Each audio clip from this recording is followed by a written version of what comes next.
नमस्कार दोस्तों, स्वागत है आप लोग का मेरे चैनल में। तो आज देखेंगे दिल्ली सल्तनत के बारे में। और दिल्ली सल्तनत में फर्स्ट वंश पढ़ेंगे गुलाम वंश के बारे में। और गुलाम वंश से रिलेटेड जितना भी इम्पोर्टेंट क्वेश्चन हो सकते हैं, सारे का सारे क्वेश्चन को कवर करेंगे। चलते हैं पहला क्वेश्चन पे। पहला क्वेश्चन है, दिल्ली सल्तनत के अंतर्गत कितने वंशों ने शासन किया? तो दिल्ली सल्तनत के अंतर्गत कुल 5 वंशों ने शासन किया। इसका क्वेश्चन राइट आंसर हो जाएगा ऑप्शन नंबर सी। जैसे कि हम लोग जानते हैं, पहला वंश था गुलाम वंश, दूसरा खिलजी वंश, तीसरा तुगलक वंश, चौथा सैयद वंश और पांचवा लोधी वंश। इसका राइट आंसर हो जाएगा option number C. Next question, Delhi सल्तनत के अंतर्गत शासन करने वाले वंश का सही क्रम क्या है? जैसे कि जानते हैं, गुलाम वंश, खिलजी वंश, तुगलक वंश, सैयद वंश और लोधी वंश, ये दिल्ली सल्तनत का सही क्रम है। तो इसका राइट आंसर हो जाएगा ऑप्शन नंबर सी। चलते हैं नेक्स्ट क्वेश्चन में। इससे रिलेटेड एक और क्वेश्चन बन सकता है, जैसे कि पूछ सकता है, दिल्ली सल्तनत के अंतर्गत कौन से वंश का सबसे लंबे समय तक कार्यकाल रहा? तो इस क्वेश्चन का जवाब आप लोग देंगे कमेंट बॉक्स में। चलते हैं नेक्स्ट क्वेश्चन पे, गुलाम वंश से संबंधित क्वेश्चन। तो फर्स्ट क्वेश्चन है, गुलाम वंश की स्थापना किसने किया था? तो गुलाम वंश की स्थापना किया था कुतुबुद्दीन ऐबक ने। कब किया था?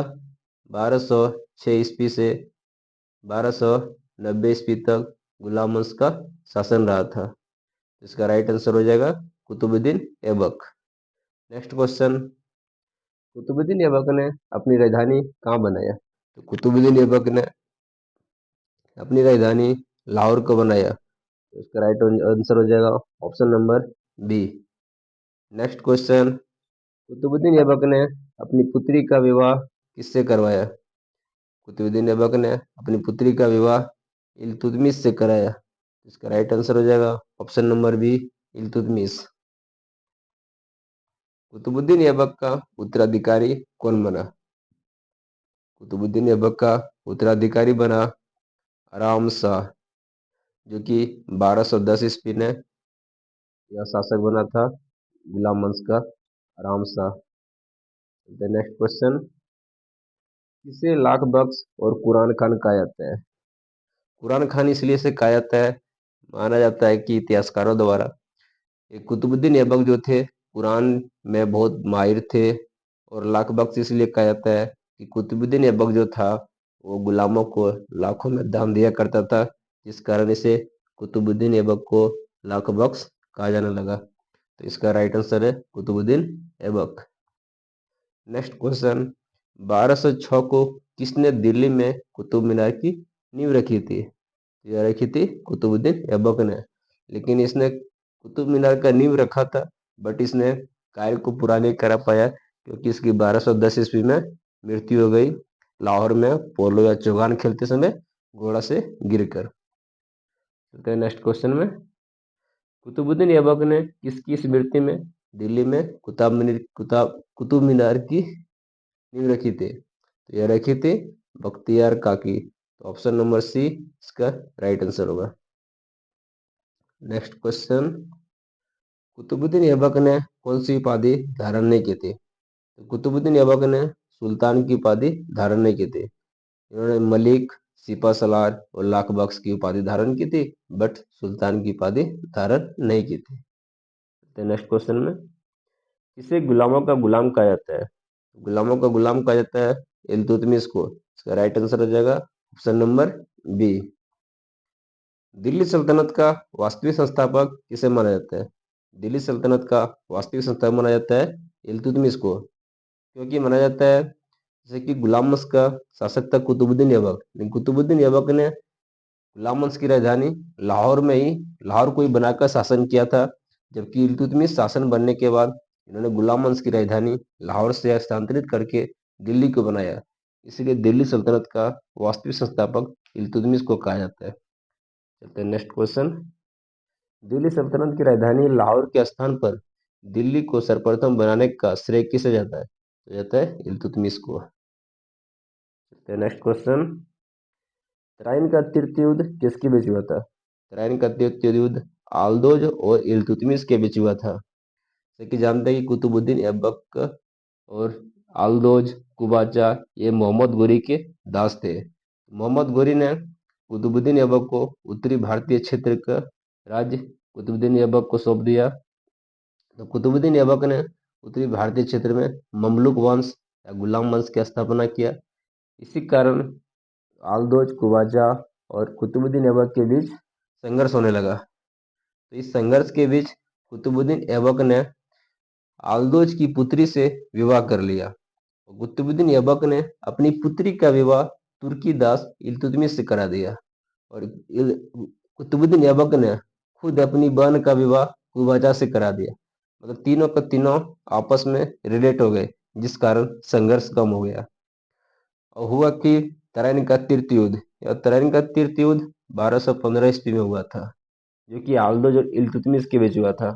तो कुतुबुद्दीन ऐबक के बाद शासक बना आराम शाह के बना इल्तुतमिश। तो इल्तुतमिश बना तो अल्दोज का कहना था कि हम भी शासक बनेंगे। तो इल्तुतमिश और अल्दोज के बीच संघर्ष होने लगा। तो तराइन के मैदान में 1215 को तराइन का तीर्थ युद्ध हुआ था अल्दोज और इल्तुतमिश के बीच। चलते हैं नेक्स्ट क्वेश्चन में। तराइन का तीर्थ युद्ध कब हुआ? तराइन का तीर्थ युद्ध हुआ 1215 को। और तराइन का प्रथम युद्ध हुआ 1191 को और द्वितीय युद्ध हुआ 1192 को। याद रखिएगा आप लोग। इल्तुतमिश ने अपना उत्तराधिकारी किसे घोषित किया? तो इल्तुतमिश ने अपना उत्तराधिकारी अपनी पुत्र रजिया सुल्तान को घोषित किया। इसका राइट आंसर हो जाएगा option number C. Next question, 1210 ईस्वी में लाहौर में चौगान या पोलो खेलते समय घोड़ा से गिर जाने की वजह से किसकी मृत्यु हो गई? ये हो गई कुतुबुद्दीन ऐबक की। नेक्स्ट क्वेश्चन, इल्तुतमिश ने किसको भारत में आश्रय नहीं दिया? तो इल्तुतमिश ने मंगबरनी को आश्रय नहीं दिया। क्योंकि मंगबरनी के बारे में कहा जाता है कि मंगबरनी जो था ये ख्वारिज्म का शासक था। ख्वारिज्म पर जब मंगोल के शासक चंगेज खान ने आक्रमण किया था तो मंगबरनी वहां से भागकर इल्तुतमिश के शरण में आया था। इल्तुतमिश से इन्होंने सहायता मांगी, बट इल्तुतमिश को जब पता चला कि चंगेज खान इसका पीछा करते हुए दिल्ली की ओर आ रहा है, तो इल्तुतमिश को लगा कि मंगबरनी को यदि हम शरण दे देंगे तो हो सकता है वो दिल्ली पर भी आक्रमण कर दे। इस कारण इल्तुतमिश ने मंगबरनी को शरण नहीं दिया। इसी कारण चंगेज खान फिर सिंधु नदी के तट से ही वापस लौट गया। इसका राइट आंसर हो जाएगा मंगबरनी। चंगेज खान का मूल नाम क्या था? चंगेज खान का मूल नाम था तेमुचिन। इसका राइट आंसर हो जाएगा option number C. Genghis Khan कहाँ का निवासी था? ये मंगोल के शासक थे और चंगेज खान का मूल नाम था तेमुचिन। नेक्स्ट क्वेश्चन, किसके दरबार में प्रसिद्ध इतिहासकार मिन्हाज उस सिराज रहता था? मिन्हाज उस सिराज रहते थे इल्तुतमिश के दरबार में। और इसका एक रचना है जिसको कहते हैं तबकात ये नासिरी। तबकात ये नासिरी, जो कि मिन्हाज उस सिराज का है रचना। The next question, Razia Sultan किसकी पुत्री थी? रजिया सुल्तान इल्तुतमिश की पुत्री थी और दिल्ली सल्तनत की यह एकमात्र शासिका थी रजिया सुल्तान। नेक्स्ट क्वेश्चन, किसने खुद को ईश्वर का अभिशाप कहा करता था? तो चंगेज खान ने खुद को ईश्वर का अभिशाप कहा करता था। कौन पहला तुर्क सुल्तान था जिसने शुद्ध अरबी के सिक्के, चांदी का टंका और तांबा का जितल चलवाया? तो यह चलवाया इल्तुतमिश ने। बहुत इंपॉर्टेंट क्वेश्चन है। चांदी का टंका और तांबा का जितल चलवाया। नेक्स्ट क्वेश्चन में, किस इतिहासकार ने कहा कि रजिया स्त्री न होती तो उसका नाम महान शासकों में लिया जाता? तो यह कहा एल्फिंस्टन ने। ऑप्शन नंबर सी इसका राइट आंसर होगा। रजिया ने अल्तुनिया को अपने साथ मिलाने के लिए उससे शादी कर ली। जब रजिया अल्तुनिया के साथ राजधानी वापस लौट रही थी तभी रास्ते में डाकुओं ने कैथल के पास 13 अक्टूबर 1240 को हत्या कर दिया। इसे कहा जाता है कि जब रजिया सुल्तान गुलाम वंश की शासिका बनी तो उसका काफी विरोध होने लगा, क्योंकि रजिया ने पर्दा त्याग कर पुरुषों की भांति कुबा मतलब कोट और कुल्हा मतलब टोपी पहनकर जनता के समक्ष आने लगी, जो कि महिलाओं को उस टाइम अलाउ नहीं था, जिस कारण रजिया सुल्तान का काफी विरोध होने लगा। तो छोटा मोटा विरोध को ये दबा देती थी, बट अल्तुनिया का विरोध ये दबा नहीं पा रही थी, जिस कारण ये अल्तुनिया से विवाह कर लिया। विवाह करने के बाद जो वापस राजधानी लौट रही थी, तो षड्यंत्रकारी डाकुओं ने कैथल के पास 13 अक्टूबर 1240 को इसकी हत्या कर दी। इसका राइट आंसर हो जाएगा आपका जगह एल्फिंस्टन ने कहा था। चलते हैं नेक्स्ट क्वेश्चन में। रजिया की मृत्यु के बाद शासक कौन बना? तो रजिया की मृत्यु के बाद बना बहराम शाह। बहराम शाह कब बना? 1240 को।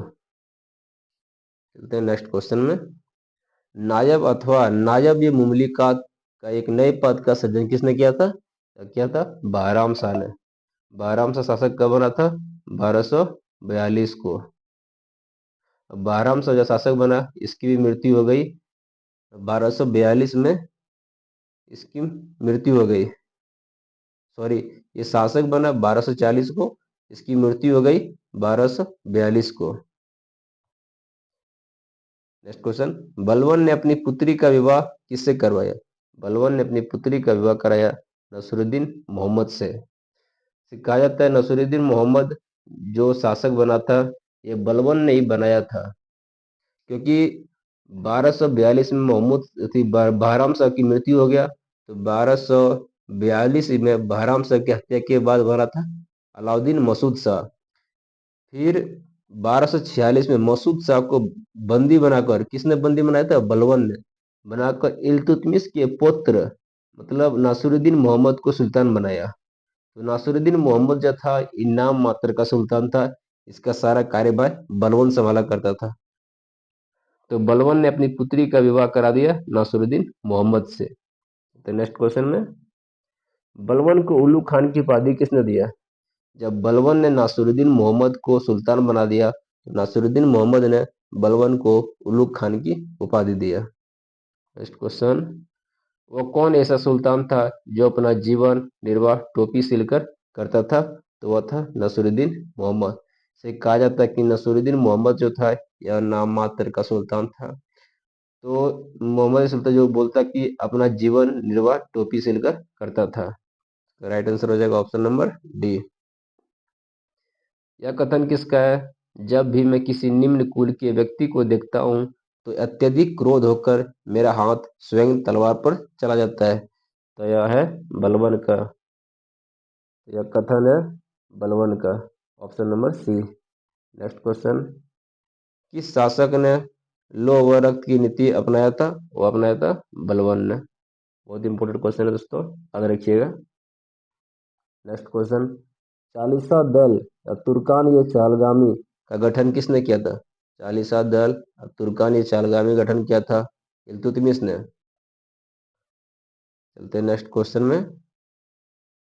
चालीसा दल को किसने समाप्त कर दिया? चालीसा दल को बलबन ने समाप्त कर दिया। चालीसा दल या तुर्कान ये चालगामी, यह कहता था कि तुर्क का आमिर कहता था, तुर्क का आमिर मतलब सेना बोल सकते हैं एक तरफ, 40 तुर्क का आमिर, तो उसी को चालीसा दल या तुर्कान ये चालगामी कहलाने लगा। इसका बलबन भी चालीसा दल का सदस्य था। इसको स्टार्टिंग किया था इल्तुतमिश ने, इसको बंद किया बलबन ने। चलते हैं नेक्स्ट क्वेश्चन में। किस शासक ने सिजदा और पाबोस नामक प्रथा की शुरुआत की थी? तो सिजदा और पाबोस नामक प्रथा की शुरुआत किया था बलबन ने। सिजदा का मतलब होता है दंडवत, मतलब घुटने पर आके सामने वाले को प्रणाम करना, सलाम करना। अब पाबोस का अर्थ होता है पैर चूमना, मतलब पैरों को चूमना।